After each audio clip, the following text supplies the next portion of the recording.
સુરતથી મહારાષ્ટ્રના ચોપડા જઈ રહેલી શ્રી હરિ ટ્રાવેલ્સની લક્ઝરી બસના ડ્રાઈવરને મહારાષ્ટ્રના સિરપુર નજીક મુસાફરે ઢોરમાર માર્યો હોવાની ઘટના સામે આવી છે. બસ ચાલક દારૂના નશામાં બેફામ રીતે જોખમી રીતે બસ હંકારી રહ્યો હતો, જેના કારણે બસમાં સવાર મુસાફરોના જીવ તાળવે ચોંટ્યા હતા. શ્રી હરિ ટ્રાવેલ્સની આ લક્ઝરી બસ સુરતથી મહારાષ્ટ્રના ચોપડા જવા રવાના થઈ હતી.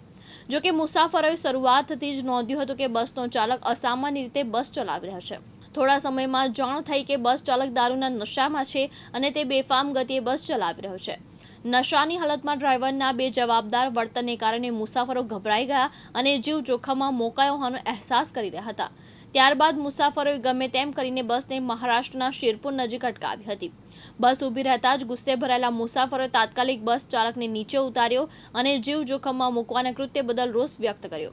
આ રોષ એટલો ઉગ્ર હતો કે મુસાફરોએ ડ્રાઈવરને જાહેરમાં જ મારવાનું શરૂ કરી દીધું.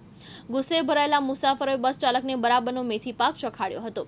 બસ ચાલકને મારવામાં આવતો હોવાનો વિડીયો હાલમાં ખૂબ જ ઝડપથી વાયરલ થયો છે. આ ઘટનાએ ફરી એકવાર લાંબા અંતરની મુસાફરી કરતી લક્ઝરી બસોમાં ટ્રાફિકના નિયમ અને મુસાફરોની સુરક્ષા પર ગંભીર સવાલ ઊભા કર્યા છે.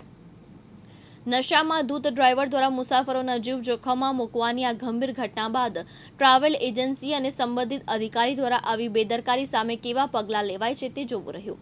મુસાફરોએ માંગણી કરી છે કે આવા બેજવાબદાર ડ્રાઈવર સામે કડકમાં કડક કાર્યવાહી થવી જોઈએ. યાસીન દારા, દિવ્યાંગ ન્યૂઝ, સુરત.